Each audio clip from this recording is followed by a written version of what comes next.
Good morning प्यारे बच्चों। आज हम लोग इतिहास का पहला chapter the rise of nationalism in Europe में राष्ट्रवाद का उदय, इस चैप्टर पर हम लोग जानकारी हासिल करने जा रहे हैं। इतिहास के इस प्रथम अध्याय में आप सभी का फिर से मैं स्वागत करता हूं। प्यारे बच्चों, किस प्रकार से यूरोपियन राष्ट्रों में राष्ट्रवाद का विकास हुआ, राष्ट्रवाद का उदय हुआ, इन बिंदुओं पर हम लोग विस्तृत रूप से चर्चा करेंगे। इस चैप्टर को देखने से पहले थोड़े हम इनकी प्रस्तावना को चर्चा करेंगे। प्यारे बच्चों, ये चित्र देखिए जिसे 1848 में फ्रांसीसी कलाकार फ्रेडरिक सारायू ने ये बनाया था। हालांकि ये इसमें एक ऐसी कल्पना की थी कि जिसमें जनतांत्रिक और सामाजिक गणतंत्र की कल्पना की गई है। इस चित्र में आप देखिए एक लंबी कतार में लाइन लगी हुई है और सभी लोग स्वतंत्रता की प्रतिमा के रूप में वहाँ पर एक महिला को दिखाया गया है। ये देखिए, ये स्वतंत्रता की प्रतिमा की महिला है, महिला के रूप में प्रतिमा है और उसके सामने से यूरोप के हर एक देश के लोग कतार में लाइन में जा रहे। इस चित्र में मुख्य रूप से अगर देखेंगे तो अमेरिका और स्विट्ज़रलैंड के लोग कहीं आगे जा चुके हैं। इसका अर्थ ये होता है कि उन दो देशों में इस समय राष्ट्र राज्य की स्थापना हो चुकी थी। ठीक मूर्ति के सामने आप देखिए, वहाँ पर नीला, सफ़ेद और लाल रंग में ये फ्रांसीसी झंडा है, ठीक प्रतिमा के सामने है। मतलब वहाँ पर अभी राष्ट्रवाद का उदय हुआ है। निरंकुश शासकों के विरुद्ध में जनभावना क्रोधित हो रही है। उसके पीछे आप देखिए, यहाँ पर जर्मनी का झंडा है, जिसको नीला, लाल और सुनहरे रंगों में दिखाया गया है। उसके पीछे कई सारे देशों के झंडे हैं, जिसमें रूस है, पोलैंड है, ऑस्ट्रिया है, हंगेरी है, इंग्लैंड है। कई सारे ऐसे देश हैं जो झंडे, अलग अलग देशों के लोगों को अलग अलग पहनावे में, अलग अलग पोशाकों में, अलग अलग कपड़ों में दिखाया गया है। ठीक प्रतिमा के सामने देखिए, यहाँ पर निरंकुश शासकों के जो अवशेष है, वो अवशेष वहाँ पर बिखरे पड़े हुए हैं। मतलब ये चित्र इस और इंगित करता है कि निरंकुश शासन को हमें खत्म करना है और उनकी स्मृतियाँ नष्ट करना है। ऊपर देखिए, वहाँ पर ईसा मसीहा को दिखाया गया है और साथ में कई सारे ऐसे फरिश्ते संतों को भी दिखाया है। उसका अर्थ ये है कि ईसा मसीहा और संत फरिश्ते भी इस प्रकार से निरंकुश सत्ता को समाप्त करने के लिए एक प्रकार से उनका समर्थन है। इस प्रकार का एक चित्र 1848 में फ्रेडरिक सारायू ने, ये फ्रांसीसी कलाकार ने बनाया था। हालांकि ये चित्र काफ़ी कल्पनादर्श आधारित माना जाता है, यानी कि जो कल्पना उसने की थी वो कल्पना लगभग मतलब सामाजिक जनतांत्रिक और सामाजिक गणतंत्र की जो कल्पना की थी उसे स्थापित करना लगभग उस समय असंभव माना जाता था, इसलिए इसको कल्पनादर्श कहा जाता है। अब देखिए, इसकी थोड़ी हम पार्श्वभूमि देखेंगे हमारे इस चैप्टर को शुरू करने से पहले। जैसे चित्र में तो मैंने आपको बता ही दिया है। सबसे पहले 1848 में फ्रांसीसी कलाकार फ्रेडरिक सारायू ने 4 चित्रों की श्रृंखला बनाई थी, जिसमें जनतांत्रिक और सामाजिक गणतंत्र के सपनों का संचार रचा था। चित्र में यूरोप और अमेरिका के कई सारे लोग दिखाए गए हैं। इस चित्र में सभी वर्ग के लोग सहभागी हुए हैं।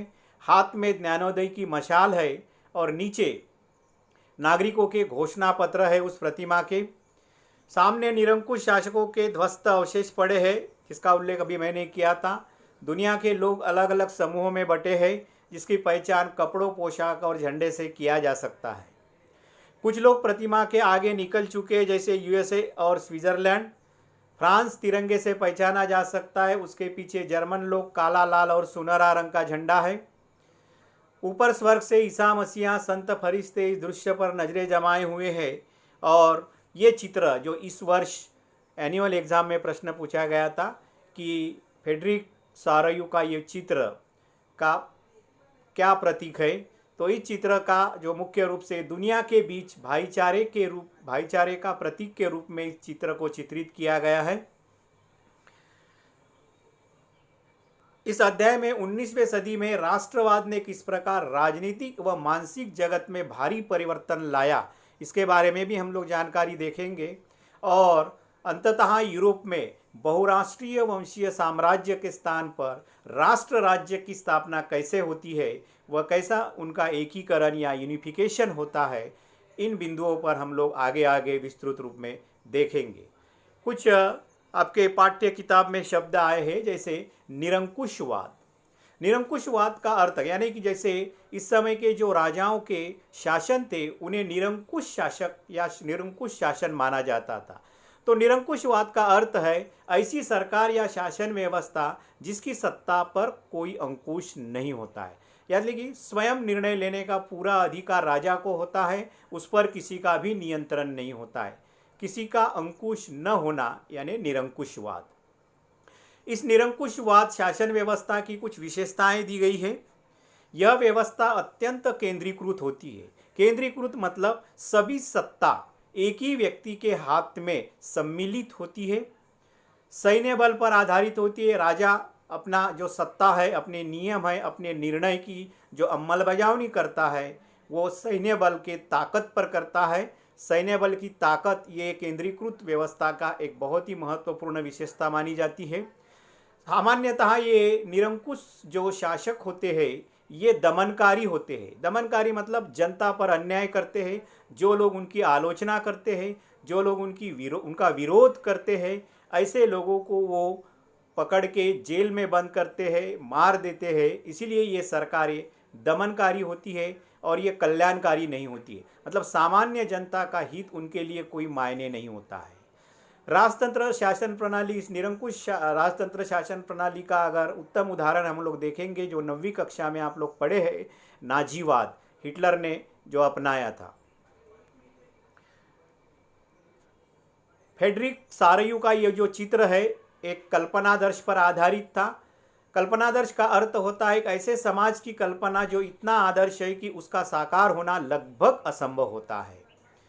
इस अध्याय में और एक महत्वपूर्ण बात आई है कि राष्ट्र क्या है। राष्ट्र के बारे में एक बहुत ही महत्वपूर्ण विचार रेनन ने यहाँ प्रस्तुत किया है। लेकिन उसके पहले, रेनन के पहले सामान्यतः राष्ट्र किसे कहा जाता था इसकी एक विचारधारा थी। सामान्यतः रेनन ने इस राष्ट्र की परिभाषा को परिभाषित करने से पहले राष्ट्र एक समान भाषा, नस्ल, धर्म व क्षेत्र से बनता है, इस प्रकार की एक विचारधारा उस समय शुरू थी। लेकिन रेनन को ये विचारधारा, ये परिभाषा पसंद नहीं थी और इसलिए उन्होंने राष्ट्र क्या है उन्होंने अपने शब्दों में बताया है। रेनन के अनुसार राष्ट्र एक लंबे प्रयासों, त्याग और निष्ठा का चरम बिंदु होता है।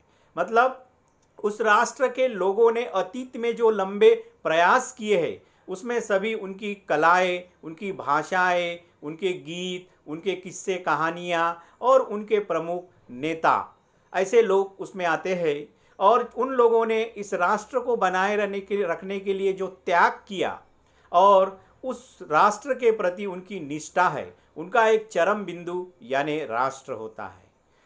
उनका यह भी कहना था कि शौर्य वीरता से युक्त अतीत, महान पुरुषों के नाम और गौरव, यह वह सामाजिक पूंजी है जिस पर एक राष्ट्रीय विचार आधारित होता है।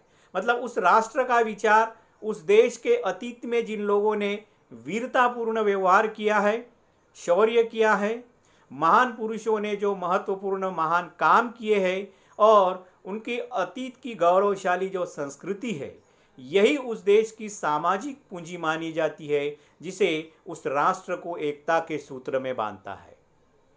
वर्तमान में एक समान इच्छा, संकल्प होना और साथ मिलकर महान काम करना और आगे ऐसे काम करने की इच्छा एक जन समूह होने की जरूरी शर्त है। मतलब राष्ट्र के लिए सभी लोगों में एक समान इच्छा होना चाहिए, उनका संकल्प होना चाहिए, कुछ उद्देश्य होने चाहिए और सभी मिलकर काम करें तो ही उसे हम लोग राष्ट्र कह सकते हैं। अंततः राष्ट्र एक बड़ी और व्यापक एकता है। उसका अस्तित्व रोज होने वाले जनमत संग्रह में है। अब जनमत संग्रह यानी क्या होता है? जनमत संग्रह का मतलब होता है कि एक ऐसा चुनाव या प्रत्यक्ष मतदान लिया जाता है किसी प्रस्ताव पर और उस प्रस्ताव को उस देश के सभी जनता को स्वीकृत या अस्वीकृत करने का पूरा अधिकार होता है। उसे हम लोग जनमत संग्रह कहते हैं। यानी कि लोगों का मत विचाराधीन लिया जाता है मतदान के जरिए कि उस प्रस्ताव को वो स्वीकृति देते हैं अथवा अस्वीकृत करते हैं। उसे हम लोग जनमत संग्रह कहते हैं। अब हम देखेंगे यूरोप में राष्ट्रवाद की, ये तो प्रस्तावना थी। अभी हम लोग देखेंगे यूरोप में राष्ट्रवाद का उदय। इसमें केवल आज हम लोग फ्रांसीसी क्रांति और राष्ट्र का विचार, यानी कि फ्रांसीसी क्रांति से यूरोपियन देशों में राष्ट्रवाद का विचार कैसे फैलता है, इन बिंदुओं पर हम लोग विस्तृत रूप में चर्चा करेंगे। वैसे इस अध्याय में प्रमुख 7 मुद्दे हैं। यूरोप में राष्ट्रवाद का उदय कैसे होता है, उसके बाद में role of politics and economical liberalisation, राजनीतिक व आर्थिक उदारवाद का राष्ट्रवाद में क्या योगदान रहा, फिर यूरोप में क्रांतियों का युग कैसे शुरू होता है 1830 से 1848 तक, जर्मनी, इटली और ब्रिटेन के एकीकरण की प्रक्रिया कैसे होती है, unification of Germany, Italy and Britain, and role of symbol in rising of nationalism. राष्ट्रवाद में प्रतीकों का भी एक अलग अपना महत्व था, उन्हें भी हम लोग देखेंगे। और अंत में राष्ट्रवाद से आगे चलकर फिर ये साम्राज्यवाद में कैसे विस्तारित होता है, इन बिंदुओं को भी हम लोग विस्तृत देखेंगे। तो सबसे पहले हम लोग देखेंगे फ्रांसीसी क्रांति और राष्ट्र का विचार, French revolution and the idea of the nation. राष्ट्रवाद की वैसे पहली स्पष्ट अभिव्यक्ति 9वीं कक्षा में आप लोग पढ़े हो। 14 जुलाई 1789 में जो फ्रांसीसी क्रांति हुई, इसी फ्रांसीसी क्रांति के साथ राष्ट्रवाद की अभिव्यक्ति हुई थी। 1789 के पहले वैसे फ्रांस में निरंकुश राजतंत्र था, लेकिन क्रांति के बाद वहाँ राजनीतिक और संवैधानिक बदलाव हुए। प्रभुसत्ता राजतंत्र से निकलकर नागरिकों के समूह में हस्तांतरित हुई। प्रभुसत्ता का अर्थ होता है कि उस पर पूर्ण रूप से अधिकार, मतलब ऐसा अधिकार जिस पर किसी अंतर्गत व बाह्य नियंत्रण नहीं होते हैं और वह अपना निर्णय लेने के लिए पूर्णतः स्वतंत्र होता है। क्रांति ने घोषणा की कि अब लोग राष्ट्र का गठन करेंगे और वे ही उसके भाग्य या भविष्य तय करेंगे। क्रांतिकारियों ने यह भी घोषणा की कि फ्रांस यूरोपीय देशों को निरंकुश शासकों से मुक्त कराएगा, अर्थात फ्रांस यूरोप के लोगों को राष्ट्रों में गठित होने में मदद करेगा। फ्रांसीसी क्रांतिकारियों ने लोगों में सामूहिक पहचान का भाव या एकता का भाव या राष्ट्रवाद के भाव को निर्माण करने के लिए किस प्रकार से प्रतीकों का या साधनों का प्रयोग किया और उसमें उन्होंने क्या बदलाव किए, उन बिंदुओं पर हम लोग देखेंगे। इस वर्ष एनुअल एग्ज़ाम में यह प्रश्न पूछा गया था, इसलिए बहुत ही इम्पॉर्टेंट एस्पेक्ट है ये। तो फ्रांसीसी क्रांतिकारियों ने देखिए कि राष्ट्रीय लोगों के बीच में राष्ट्रीय एकता स्थापित होने के लिए या सामुदायिक पहचान का भाव निर्माण होने के लिए उन्होंने कौन से परिवर्तन या बदलाव किए। सबसे पहले उन्होंने पितृभूमि और नागरिक जैसे विचार पर बल दिया। संविधान के अंतर्गत सबको समान अधिकार दिया। राष्ट्रध्वज के रूप में उन्होंने तिरंगे झंडे को अपना राष्ट्रीय ध्वज के रूप में अपनाया। स्टेट जनरल असेंबली का नाम बदलकर उन्होंने नेशनल असेंबली कर दिया तथा सक्रिय नागरिकों के समूह द्वारा चुनाव किया जाने लगा। इसके अलावा नई स्तुतियाँ रची गई गीत रचे गए, शपथें ली गई और शहीदों का गुणगान किया गया। केंद्रीय प्रशासनिक व्यवस्था लागू की गई और सभी के लिए समान कानून लागू किया गया।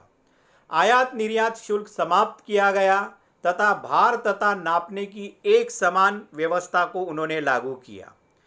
क्षेत्रीय बोलियों को हतोत्साहित किया गया, मतलब उसे लगभग खत्म किया गया और फ्रेंच भाषा को राष्ट्रभाषा बनाया गया और फ्रेंच भाषा के अंदर ही सभी लोग एकत्रित हुए और उसमें एकता स्थापित हुई।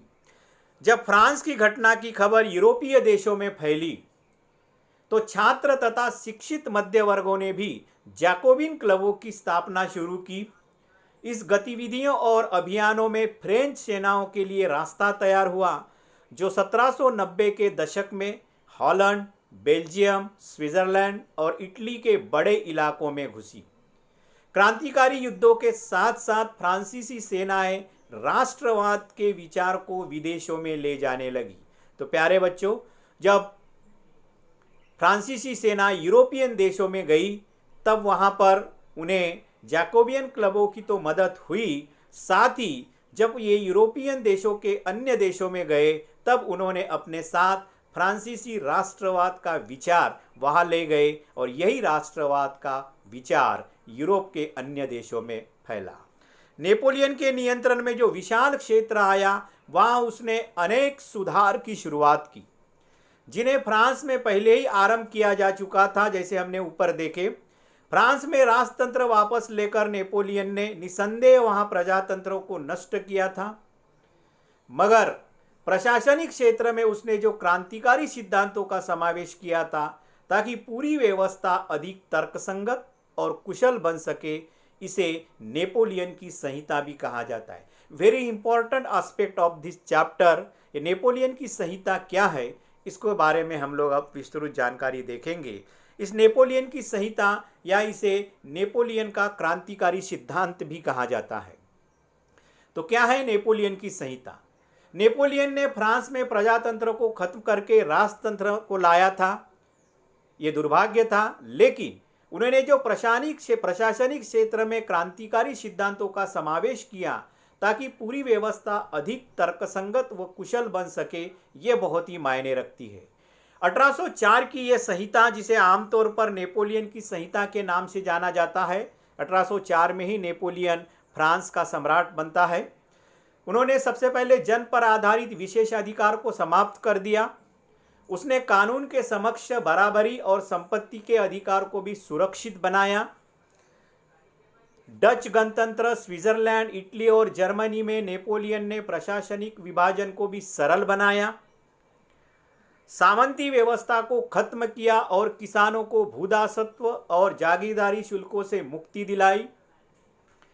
शहरों में कारीगरों के श्रेणी संघों के नियंत्रणों को हटा दिया गया। यातायात और संचार व्यवस्थाओं को सुधारा गया। इस संहिता को फ्रांसीसी नियंत्रण वाले क्षेत्र पर लागू किए। इस संहिता के कारण उद्योगपति और लघु उत्पादक बहुत खुश हो गए, क्योंकि उन्होंने नापतोल की एक प्रणाली शुरू की थी, इसलिए ये लोग काफ़ी खुश थे। लेकिन नेपोलियन ने एक तरफ ये सुधार तो किए थे, लेकिन उसके सामने भी कई सारी चुनौतियां आई। यूरोप के जीते हुए इलाकों में स्थानीय लोगों को फ्रांसीसी शासन के प्रति मिलीजुली प्रतिक्रिया आई। शुरुआत में हॉलैंड और स्विट्जरलैंड के फ्रांसीसी सेना का स्वतंत्रता का तोहफा देने वाली की रूप में उन्होंने उसका स्वागत किया था, लेकिन उन्हें जल्दी समझ में आ गया कि ये उनके लिए काफ़ी नुकसानदायक है।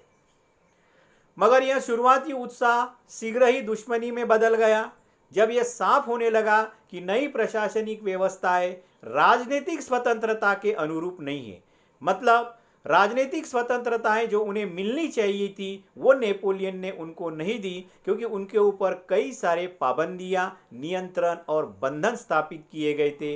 इसीलिए जल्दी उन्हें ये नए प्रशासनिक व्यवस्था अच्छी नहीं लगी, जिसमें ये सारी चीज़ें थी। नेपोलियन ने युद्ध के कारण लोगों के ऊपर कर बढ़ाए थे, सेंसरशिप लगाई थी। सेंसरशिप का जिक्र इसके पहले भी मैंने किया है कि सामान्यतः किसी भी प्रकार के लेख, अखबार या किताब को प्रसारित करने के पहले राजाओं के द्वारा या राजाओं द्वारा नियुक्त किए गए अधिकारियों से परमिशन लेनी पड़ती थी, अनुमति लेनी पड़ती थी, तभी वो किताब, गीत, काव्य, लेख ये छप सकते थे। तो सेंसरशिप और बाकी यूरोप को जीतने के लिए उन्होंने जबरन सेना में भर्ती करने के लिए कई सारे नुकसान उन्हें उठाने पड़े थे। तो इस दृष्टि से नुकसान से ज़्यादा, मतलब लाभों से ज़्यादा नुकसान ज़्यादा यूरोपियन देशों की जनता को लगने लगा और इसलिए वहाँ नेपोलियन का विरोध होने लगा। इस प्रकार से ये फ्रांसीसी क्रांति का द्वारा यूरोप में राष्ट्रवाद का विकास हुआ। आगे भी फ्रांसीसी क्रांति के कारण किस प्रकार से यूरोप में राष्ट्रवाद का निर्माण होता है, उदय होता है, प्रचार प्रसार होता है, इसको भी हम लोग अधिक विस्तृत रूप में देखेंगे। इसके ऊपर प्रश्न दिए गए हैं। फ्रांसीसी क्रांतिकारियों ने लोगों में सामूहिक पहचान का भाव निर्माण करने के लिए कौन से प्रतीकों का उपयोग किया तथा उनमें क्या बदलाव किए? वेरी इंपॉर्टेंट क्वेश्चन है ये। नेपोलियन की संहिता या क्रांतिकारी सिद्धांत का वर्णन बहुत ही इंपॉर्टेंट क्वेश्चन है। अर्नन रेनन के विचार में राष्ट्र क्या है, ये भी एक इम्पॉर्टेंट क्वेश्चन है। निरंकुशवाद क्या है और उसकी विशेषताएं क्या है, और नए प्रशासनिक परिवर्तनों के बारे में यूरोपीय लोगों की क्या प्रतिक्रिया थी, जिसका अभी अभी हमने जिक्र किया था। इन सभी प्रश्नों के उत्तर आपको देखना है और उसके बाद हम लोग सेकंड पार्ट में हम लोग देखेंगे कि यूरोप में राष्ट्रवाद का निर्माण कैसे होता है और उसके प्रमुख 4 बिंदुओं पर हम विस्तृत रूप में चर्चा करेंगे। तब तक के लिए धन्यवाद।